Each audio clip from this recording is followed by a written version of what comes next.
A brand new season approacheth. Whatever comes next is sure to be extraordinary, but we'll worry about that when we get there.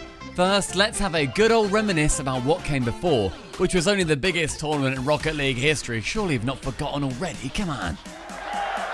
We currently have tech issues, so give us one moment. He's been working out all season long, really. I mean, the real story is him. I'm going right here. Perfection.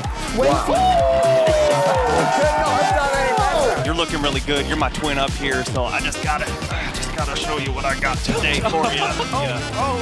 Fireburner is just power form right now. Leg out. He is ready. That is a W form. But Fizz, I'm not really sure what this is. Team BDS brutally putting to rest the frankly slanderous suggestion they couldn't play in front of a crowd ended 10 entire days of Rocket League. Speaking of the number 10, here are that many of our favourite moments from the tournament that ended up winning. What a crazy coincidence. Number 10, FaZe upset Falcons. FaZe defeating Falcons wasn't an upset per se, but the way in which they did it was frankly unbelievable. Oh, first killer's going to do just that. Here comes a flip reset. What he got? He got it!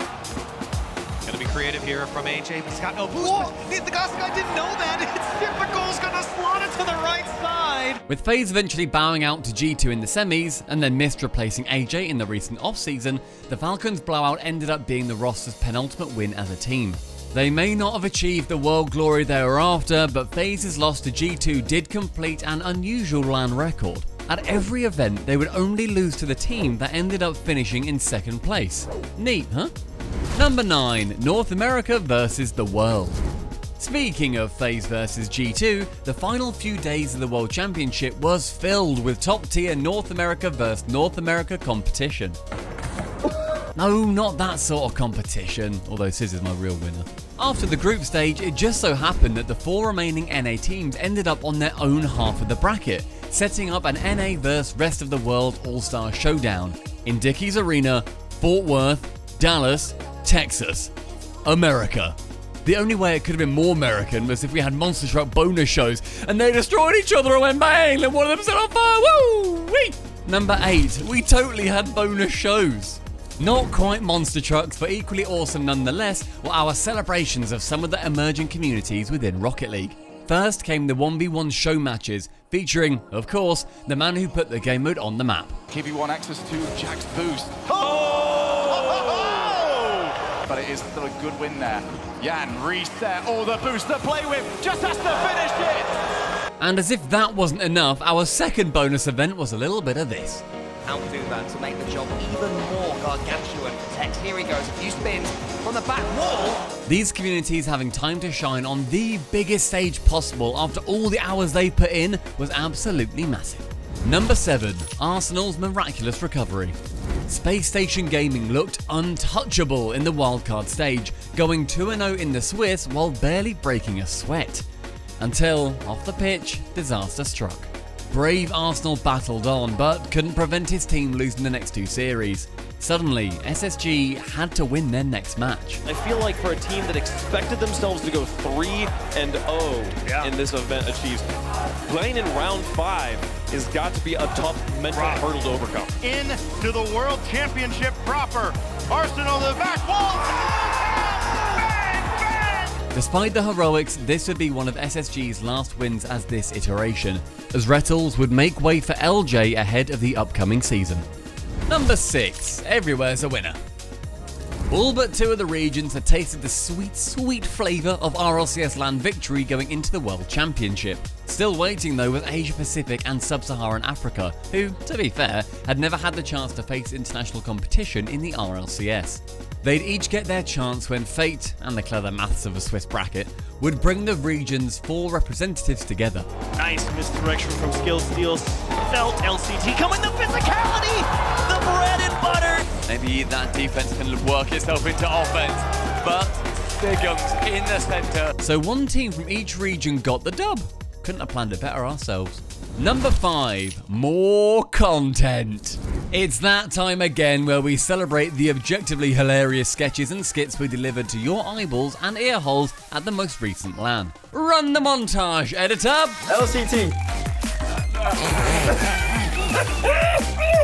The first player in the RLCS from this country. Oh, well, man, that really narrows it down.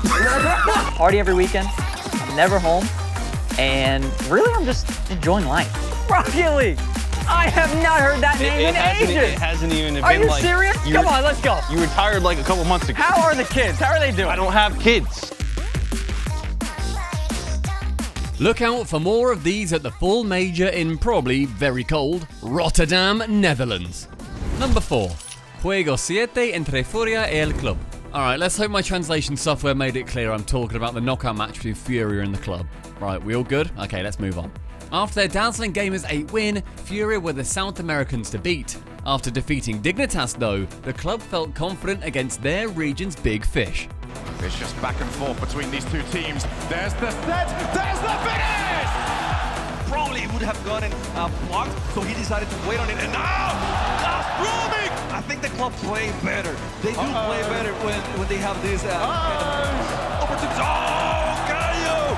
The match itself was yet another sound worldy, but our favourite moment was when Puerto Rico's very own Chamaco had the chance to bring the hype in his native Spanish. Viene Gaby 1, hace extendo para los, con el disparo, hacia la portería, contra todo el mundo, Number 3. CJs Final-ish Farewell. The good news is you're going to see plenty more of this lovable little skimp on the RLCS desk next season. The bad news though is because he's no longer a professional Rocket League player. After 5 years and 8 successful, and lots of not so successful, seasons, CJ's playing career ended in a predictable fashion. CJ, what is he doing? Oh, that has to hurt. He's now side-flipped his way onto the talent team, but on the day, we couldn't let him leave the pro scene without a final fond farewell. Look up to the Jumbotron and have a watch. The last 6 years has been so much fun, and to be honest, I wouldn't change a thing. Congratulations on a great career. As CJ leaves, we may be ending as teammates, but we'll always be brothers. CJ, or Cameron Johns to me, he's not my player. He will forever be my brother. Love you, son. It feels a bit like my funeral or something. Number 2. Best of 7. No wait, 5. No wait, 7. Shout out to the stats nerds, this one's for you. Every World Championship series this season, from the curtain-raising kickoff to the grand final itself, was a big fat best of 7. Incredibly though, the team that reached 5 games first kept on ending up as the overall winner. Something that, over the course of 10 days, just kept happening. This happened in 59 out of the 60 matches overall. I know, so close! I can't believe just one team ruined it. Your instincts may be to feel frustration at the outlier that ruined this near-perfect statistic, but contain your rage for just 1 second, because what an outlier it was. Number 1. The Game 7. Moist Esports, of all teams, seemed certain to win their quarter-final with Furia after going 3-2 up in the series. Not only was fate on their side after they'd reached the apparently magical 3 games, but even if the match did go to Champions Field, they had clutched 85% of deciding games since the start of winter. Somehow, Furia rallied, with Jan, Kaio and Card claiming Neo Tokyo at a canter. Cue one of the great Game 7s of our time. Under 2 minutes of holding on, boys, get the wall. Back into the midfield.